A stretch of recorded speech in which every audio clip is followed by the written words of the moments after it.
Pengobatan alternatif Ida Dayak kini menjadi fenomena. Ida Andriani alias Ida Dayak, perempuan asal Kabupaten Pasir, Kalimantan Timur ini melakukan aksi pengobatan dengan ritual menari dan mengoleskan minyak ke tubuh pasien yang sakit. Penyakit yang diobatinya diantaranya stroke, patah tulang, hingga kesulitan berbicara. Dalam praktiknya, Ida tidak memungut biaya dan hanya menjual minyak. Di Depok, Jawa Barat, ribuan orang dengan berbagai keluhan penyakit datang saat pengobatan Ida Dayak digelar di Kostrad Cilodong.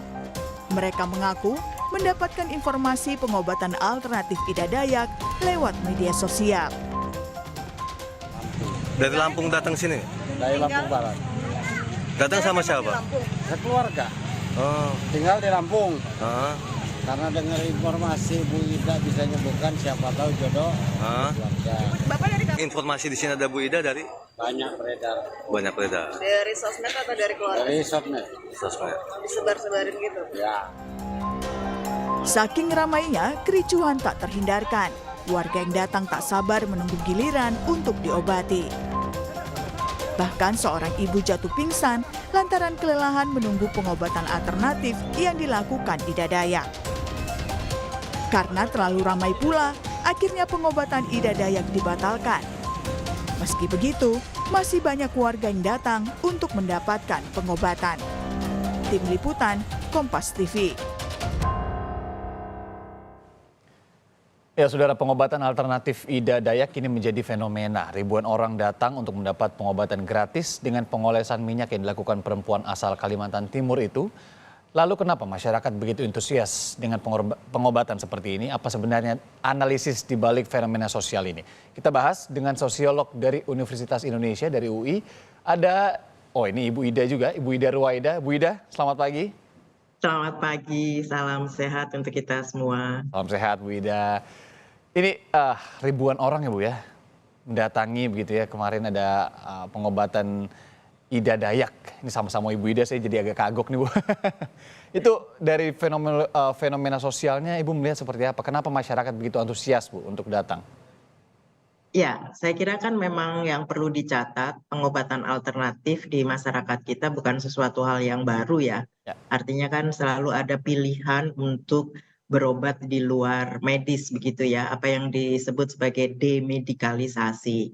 Nah, hal yang kedua adalah memang kalau kita lihat pengobatan atau pilihan pengobatan itu juga sangat dikaitkan dengan keyakinan kan, begitu ya.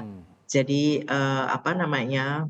kadang kita bisa melihat dalam kacamata bahwa apa yang dilakukan seseorang gitu ya untuk memilih pengobatan alternatif itu dianggap irasional, tapi buat yang melakukannya itu dianggap sebagai sesuatu hal yang rasional. Nah, apalagi ketika yang bersangkutan pasien dan keluarga itu sudah menghadapi sakitnya bertahun-tahun ya, beberapa waktu yang terus kemudian secara medis tidak banyak menjanjikan. Nah, sehingga ketika ada tawaran begitu ya pengobatan alternatif, nah itu dianggap sebagai satu hal yang diharapkan bisa menyembuhkan gitu ya, treatmentnya cespleng katakanlah seperti itu Mas. Ya, berarti seperti ada harapan lain begitu ya, yang kemudian dirasakan masyarakat ini ya, secara sosial mungkin kalau di pengobatan modern let's say begitu tidak membuahkan hasil ataupun ada keterbatasan untuk mengakses ke sana misalkan secara ekonomi, ini menjadi sebuah harapan baru bagi mereka juga ya. Iya, betul ya. Apalagi kalau yang kita lihat pengobatan yang ditawarkan oleh Ibu Ida Dayak ini kan tidak memungut bayaran ya. Yang saya lihat juga di media sosial kan hanya membeli minyaknya tersebut. Betul. Iya, tapi saya sih melihat di satu sisi bahwa kalaupun membayar misalnya ya, tapi karena tadi ya dianggap sebagai pengobatan atau treatment yang cespleng, menjanjikan, saya kira orang juga tidak ragu ya untuk bisa mengeluarkan dana begitu. Karena kan kalau kita coba lihat ya dari kasus-kasus yang ada begitu ya, yang dari yang tidak bersuara menjadi bersuara, dari tulang yang bengkok menjadi itu begitu ya. Karena kan masyarakat kita itu sebetulnya disebutnya sebagai masyarakat yang seeing is believing gitu ya. Jadi kalau mereka lihat meskipun tidak secara langsung melalui media sosial, tapi mereka malah melihat bahwa itu sebetulnya menjanjikan treatmentnya dan ternyata memang bisa sembuh dalam hitungan waktu yang relatif sangat cepat ya. Kalau kita coba lihat dengan kacamata medis, saya kira ya memang tidak bisa dibandingkan sebetulnya itu. Iya, iya. Dan sebenarnya kalau fenomena pengobatan alternatif seperti tukang urut, let's say begitu ya, ini juga sudah lama, apalagi di ibu kota juga sudah banyak gitu ya Bu ya. Saya sendiri kalau misalkan main bola gitu kan dulu masa kecil, waduh kesleo gitu kan paling sering terdengar begitu. Ya udah ke tukang urut aja dan kita fine aja. Jadi sudah ada sebuah tradisi sosial juga sebenarnya yang mengiyakan, mengonfirmasi pengobatan alternatif ini ya.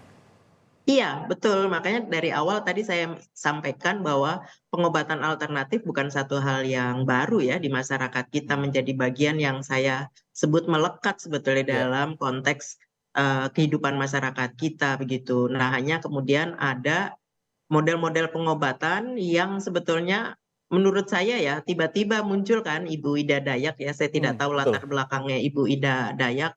Tapi dalam 1 bulan ini kan kita lihat ya, kebetulan saya ikut mencermati di media sosial gitu. Nah 1 bulan ini tiba-tiba muncul Ibu Ida Dayak yang terus kemudian yaitu tadi gitu ya, karena paparan media sosial banyak orang yang terlihat ya tersembuhkan dalam tanda kutip begitu, dan itu kemudian membuat masyarakat berharap banyak begitu. Oleh sebab itu saya kira ini perlu disikapi juga begitu ya, jangan sampai ada kerusuhan gitu ya, keresahan yang menyertai dari keberadaan Ibu Dayak. Nah di sisi yang lain sebetulnya tidak bisa disalahkan juga ketika masyarakat berekspektasi melalui Ibu Dayak penyakit yang mereka derita itu bisa terobati atau tersembuhkan begitu. Saya melihat kalau seramai yang kita lihat di media sosial begitu ya, orang seramai itu berbondong-bondong menuju satu tujuan yang sama itu beberapa waktu kebelakang ini kalau konser aja Bu. Kalau konser-konser, kemudian kemarin konser di GBK juga rame-rame segitu. Tapi kemarin ini heboh sekali media sosial karena Ibu Ida Dayak ini ya. Kemudian akhirnya harus dihentikan dulu pengobatannya karena memang ditakutkan begitu ya, ada hal yang tidak diinginkan, kericuhan, karena banyak orang di sana juga kan sebenarnya dalam kondisi yang tidak sehat begitu kan, mereka ingin berobat ke Ibu Ida Dayak ini. Nah Bu, kalau menarik tadi melihat analisa dari sisi media atau media sosial begitu yang kemudian ini juga menjadi sugesti masyarakat ketika melihat seeing is believing, ada kesembuhan di sana, ada perbaikan di sana yang kemudian juga beredar di sosial media itu. Yang Ibu ikuti trennya juga, apakah itu salah satu yang juga sangat mendorong, menjadi faktor pendorong masyarakat untuk mencoba lah, at least begitu ya? Iya, karena kalau kita bicara tentang media massa, media sosial itu kan dikategorikan sebagai participating factor ya. Faktor yang sebetulnya ikut berkontribusi untuk menyebarluaskan informasi tentang pengobatan alternatif yang ada ini kan begitu ya. Dan apalagi disiarkan juga secara masif ya oleh berbagai pihak begitu.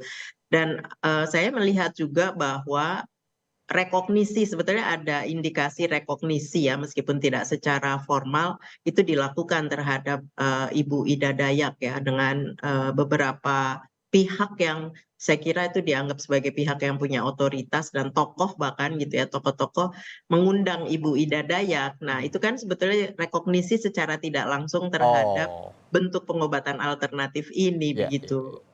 Nah, sehingga itu yang semakin bukan hanya sekedar sugesti ya, tapi juga memberikan sebuah harapan dan keyakinan bahwa melalui pengobatan Ibu Dayak mereka berharap ya, bermimpi bisa sembuh. Karena kita ini kan memang tidak bisa lah dibandingkan dengan konser ya, tapi karena ini kan kondisi psikososial dari orang-orang sakit, apalagi mengalaminya beberapa waktu, saya kira dengan adanya Ibu Dayak seolah-olah ini dalam tanda kutip harapan mereka bertahun-tahun atau berbulan-bulan itu sebetulnya bisa mendapatkan semacam solusi ya, alternatif begitu. Ya tidak hanya masyarakat yang mungkin baru saja mengalami sakitnya, kemudian ada secara visual melihat hal tersebut dan pengen sembuh gitu ya. Tapi ada juga mereka-mereka ini yang memang secara tradisi sudah mengenal pengobatan ini dan sudah lama juga sakitnya, muncullah harapan di situ ya Bu ya, yang kemudian ingin untuk kemudian mendapat harapan dan mencoba untuk mengobati itu. Ditambah rekognisi yang Ibu bilang tadi dari beberapa faktor ditambah lagi dengan media sosial yang sangat wah ya. Jadi beberapa faktor sosial yang memang kemudian mendorong ini. Nah Bu, kalau dibilang banyaknya warga yang ingin berobat lah, selain dengan faktor-faktor yang tadi kita lihat, ada nggak cerminan kemudian ketika kita lihat juga fenomena ini berarti juga mencerminkan pelayanan sebenarnya belum optimal di beberapa tempat di negeri ini terkait dengan kesehatan modern ya begitu? Iya, akses terhadap layanan pengobatan yang dalam tanda kutip tadi disebut modern atau medikalisasi ya medis begitu, saya kira memang masih terbatas ya, sebetulnya masih terbatas meskipun sudah ada fasilitasi negara misalnya melalui BPJS. Ya. Tapi kalau kita lihat dalam konteks tertentu, treatment kan gitu juga ya, bukan hanya sekedar akses layanan, tapi kan treatment untuk pengobatan, treatment atau pengobatan untuk penyakit-penyakit tertentu kan memang kalau secara medis butuh waktu kan begitu ya, Ya. butuh waktu dan bahkan sebetulnya kalau kita lihat dari perspektif medis mungkin dianggap ada yang sebetulnya tidak bisa disembuhkan atau harapannya tipis.